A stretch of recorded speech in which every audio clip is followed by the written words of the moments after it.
All right. How to understand and buy military clothing and why. Okay.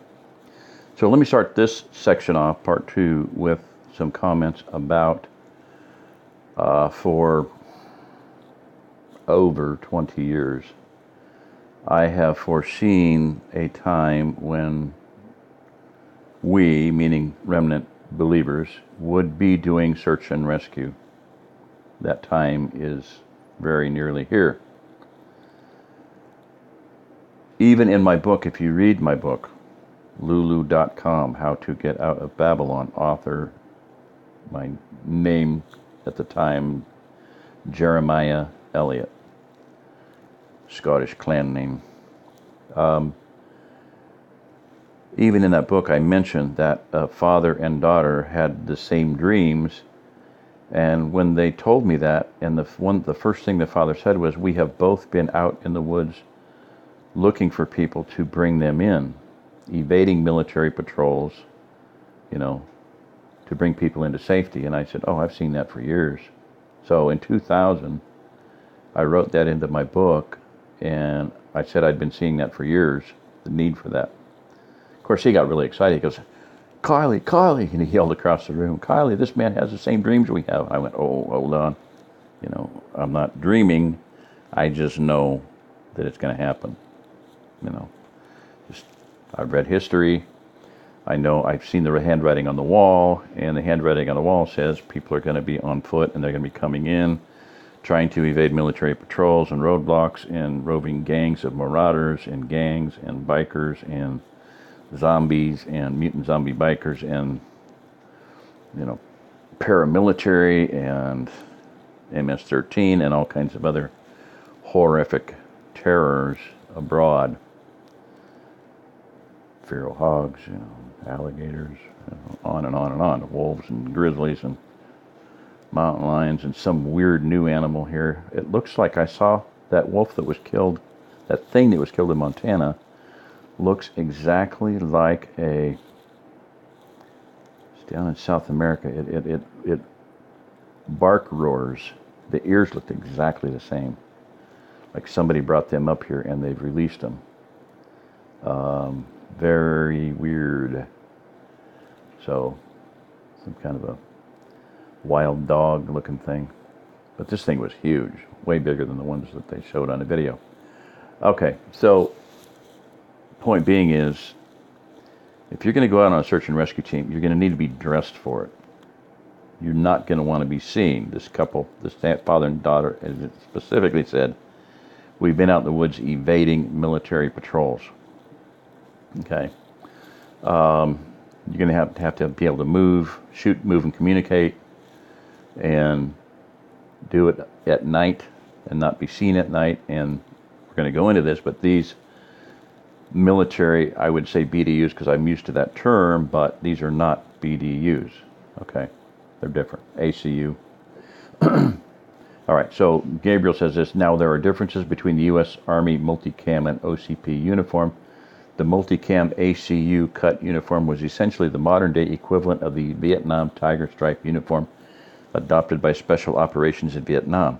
Neither of them were officially adopted as a regulation-authorized military uniform. However, for Special Operations forces going into theater, they both were contracted for production by the U.S. military and were in fact issued to certain specific units. Cry, who invented multicam, wanted royalties from the U.S. government for them adopting that camouflage pattern. However, the U.S. government refused this and ripped off Cry's multicam pattern by slightly altering the shapes in the pattern itself as well as making it more green dominant, therefore creating what is now adopted and known as the OCP Scorpion uniform. Okay, so file that away. OCP, whatever that stands for, not OCD. Personally, I don't think the extra green placed into the pattern by the U.S. government so as to evade patent theft is a good idea, in that the extra green takes away from the universality of the pattern in fall and winter, or when the Missouri, say, heat of August burns the green grass brown and into dust. The OCP is also a different cut. I personally prefer the multicam ACU cut because of the pockets left on the breasts and buttocks,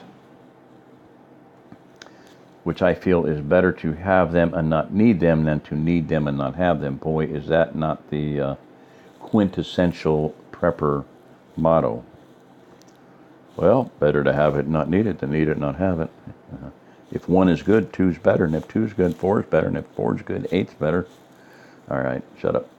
The OCP pattern and cut has these pockets omitted, thusly making them lighter and more breathable. And this is not necessarily a poor idea, because I can't deny the fact that when in a combat application that the breast and buttocks pockets are generally never used and are virtually pointless.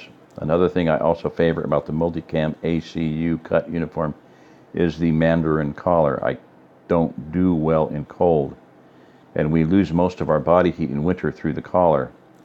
With the Mandarin collar, you can cinch it up to prevent this. However, in your case of having low tolerance to heat but good tolerance to cold, the lacking pockets and absent Mandarin collar on the OCP Scorpion uniform is probably best for your needs and applications. Talking to me specifically. I'm from Denver, blah, blah, blah, blah, blah, you know. All right. But I like multicam flame retardant Special Operation Forces uniform pants and top because I feel they are the most versatile for me specifically. That is only my opinion and personal applications and preference. When you put the two side by side, you can almost not distinguish them apart from the other at all for the most part. And at the end of the day, you really can't go wrong with either of them with the camo scheme, durability, breathability, flame retardant properties, as well as the insect repellent properties. Because you have to figure, bugging out aside, scourges and critters like lice and bedbugs will be on the rise. Shit hit the fan, and you will be exposed to these things if you ever have to be medevaced to a safe house for medical treatment and be billeted and quartered with others that may be crawling with bugs like folks in third world nations. Isn't this a cheerful article? All right. So, now, one thing that Gabriel and I both have in common, I saw his bed and I was like, I have that exact same bed. You know, it's a military cot. I've gone back to sleeping on it, by the way. I don't know if I'd mentioned that. I think I did in the video. The air bed, you know, went. I was falling out of it one night. And I was, man, this thing is losing air like fast. So I just got up, put one of the cots over, and been sleeping on it ever since. And I'm perfectly comfortable on it. My problem with it before was that I had two of them side by side. I had a bunch of sleeping bags piled on it for a little bit of extra padding because I did not have my air pads that I had on it before, my just cheap camping mats. Well, one's a military. You know, I bought a bunch of them on eBay one time, 8 of them. The little roll them out thermarest type things, unscrew the thing, blow it up. Well, you know, I've got one of those which has holes in it, so it doesn't hold any air at all. The other one is a really weird one. It's Cabela's, and it seems to inflate itself. I'm constantly letting air out of it. Very weird. I think it's like it has a Gore-Tex liner backwards, where it lets air in, but it don't let it out. You know, go figure. Anybody want to explain that one to me? But I let air out of it on a regular basis. It keeps airing itself up. I don't know why. Okay, so anyway, the thing about cots is they're very comfortable. They're very taut, very tight. You put a sleeping mat on it, like a camping mat, fits it perfectly. Totally comfortable. I'm overweight. So yeah, I got some extra padding, but they're very comfortable. And in the event of bed bugs, lice, whatever, not a problem. You just take it out and hose the SOB off with a pressure washer or whatever you've got. So, all right, moving right along. Okay, YouTube. Personally, what I would very much like to have on hand is 4 full sets of the flame retardant ACU cut multicam uniforms, and for lush, dense greenery in deep forests that have fairly heavy canopy and shadows below during the day, I would like to have 4 sets of the true spec Tiger Stripe Industries Vietnam Tiger Stripe BDUs and send them away to be what's called raid modified, like what we did with our 3-color coffee stained desert BDUs on deployment, which ended up being the precursor to the ACU cut of uniform. You can find people on eBay that do offer a BDU raid modification service. Prices vary depending on your specs and the work involved. Below is an example of what I speak of. Okay, I think I did shots of it, but I'm not gonna worry about that. My point overall is, if you're coming here, it would behoove you to get some good camouflage. Listen to what this guy's saying. Do it. Don't just talk about it. Do it. Like, I don't screw around. He said these are good pants. I got a gut pair coming. I like the idea that they're not infrared. They don't light up like a Christmas tree infrared. They're going to be durable. It's something I can use. I don't really care the thing about the pockets. Heat is... I was saying I do better in cold. I've worked in 130 degree heat. He's deployed in 140 degree heat, so 6 of one, half dozen the other. I can deal with heat. I take enough sea salt. That's a huge factor. Huge factor. If you're coming here to the Ozarks, you'd better have gray Celtic sea salt and maybe pink Himalayan, but have some sea salt and use it. Eat garlic. Eat cayenne. Eat spices. They will protect you from all the little bugs, critters, and crappy things out there. Apparently ticks don't like sulfur. Well, we've heard you can sprinkle sulfur. If you can find powdered sulfur, have one of them little dusters and dust it on your lawn. Garlic has sulfur in it. Hello?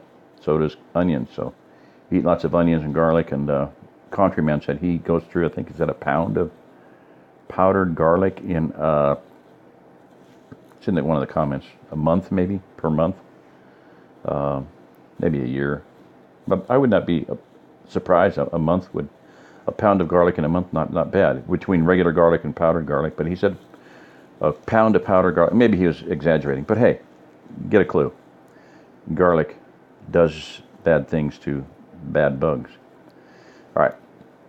So I showed him the picture. I got some outstanding. Now here's a good and bad thing about these that sort of matters, and then again it doesn't matter, which is the Velcro on the new style uniform pants and top, and rather than the old BDU style buttons. As you know, Velcro can wear out. However, as long as you air or tumble dry the uniform and don't cook the Velcro in the heat of a dryer, it will last for a while. So as long as you're vigilant of that, it shouldn't be an issue. Not to mention that in the cargo pockets of the multicam uniform pants, they have a good elastic drawstring to secure what all is in the pockets, and really does just fine of holding things in even if the flap is not Velcroed down. With that said, Velcro makes noise. However, chances are that you will not be 5 meters away from Victor Charlie in a pitch black Vietnam jungle. So for as much as the Velcro can make noise, it's really negligible and immaterial, and has higher longevity than buttons, as I have seen in wearing both BDUs for duty as well as the newer uniforms. And if the Velcro should wear out, obviously you can always scavenge Velcro off of other things and use it to do repair as repair material. Only thing is that it will take a little more time to sew in a little patch of Velcro than a little button. But the Velcro won't get snagged or scraped off or shatter like the buttons can with hardware and use. So the longevity alone of the Velcro is superior to the buttons. Just don't go ripping open pockets if you are in need to hide or evade some bad persons or are trying to zap a turkey.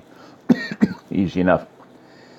If you ever get the top, one nice thing about it is that since many NATO forces now use this camouflage scheme, due to its effectiveness with the top, you will have Velcro on the shoulder pockets to attach whatever identifying insignia or patch. So that's always a handy thing. And name tapes with Velcro backing can be made up easy enough and thrown on there and plucked off at any given time, which is also an asset that if you run into a fellow who has a top and yours fits him better, when his would fit you better, you can easily pluck off any identifying insignia and swap out and readily reattach your insignia on the new top you swapped for. All around, the new uniform is a pretty efficient system. The main purpose of the insignia Velcro on the top is for sterilizing the uniform. In other words, okay, can't identify you. This is where you have identification insignia removed so that if filmed or under surveillance, you can't be immediately identified. For soldiers who have been instructed to do this often, they will still have a blood-type patch attached to one of the shoulder pockets. An example of this is mine, which was a 2x3 rectangle Velcro-backed uniform cloth patch embroidered with the given time, with the following: A, 1931, O pos, no PCM, meaning A is for the last name, 1931, last four of the social, which nobody can readily use to find out shit about you. However, in combination with the first initial or last name, it makes a roster line number for friendly forces, indexing and accessing compiled records and medical information. O, pause for the need of transfusion should arise, if the need of a transfusion should arise. No dog tags breaking off, having to dig for them to see this info because it's right there, quick and fast in plain sight. No PC and it's obvious. No, it's not obvious. Meaning a penicillin allergy and to not administer penicillin class antibiotics, which is highly important information to know when shit hit the fan. If people are organized enough to have any little triage sites or safe houses for medical treatment. Attached are some examples via the blood type patches that I and my unit had made up. The nice thing about the Velcro system is that you can take a friendly force identification or drug allergy and blood type info and Velcro it onto a shit top or a ball cap or a small assault pack. All right. There's the per samples. And I obviously need water and I don't have it. I'll finish this one up since it's 16 minutes anyway. So there's the examples he gave. There's on his pack and hat. And those are all Velcro. Boom, boom, rip them off, put them on a pack, put them on a hat, bam, you got your, reversible. That's kind of cool because you have an American flag or a Don't Tread on Me, or a Confederate flag, or a Yankee flag, or, you could play the enemy's side. So, and those are the raid modified that he spoke of.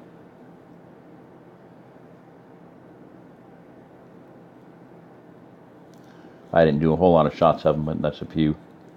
Okay. And these are the videos he gave, how to tell the difference between multicam and OCP. Just look up videos on that. That is one. The Tactical Channel, 119 subscribers. And, sorry. And then another one that was off to the left right there. And I think this is the one that he sent me, New Jungle Uniform, talking about it. So, all right. And that was it. So, alrighty. So I would just encourage everybody to take a look at this, take a good hard look at it. You can do screenshots of them things when I did those. What he wrote there, I would study that. Listen, if you have to listen to this again, do so. In fact, what I'll do is I'm going to take this off. And then I'm going to run back through it. And if you shoot them in this order, then you'll have them in order to look at them. So, take a screenshot of that. All right. I'm just trying to consolidate the little stupid little blippity blips.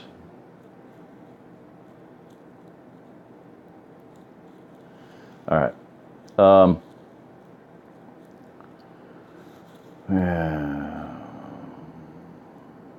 There we go. All right. Shoot that one. Shoot that one.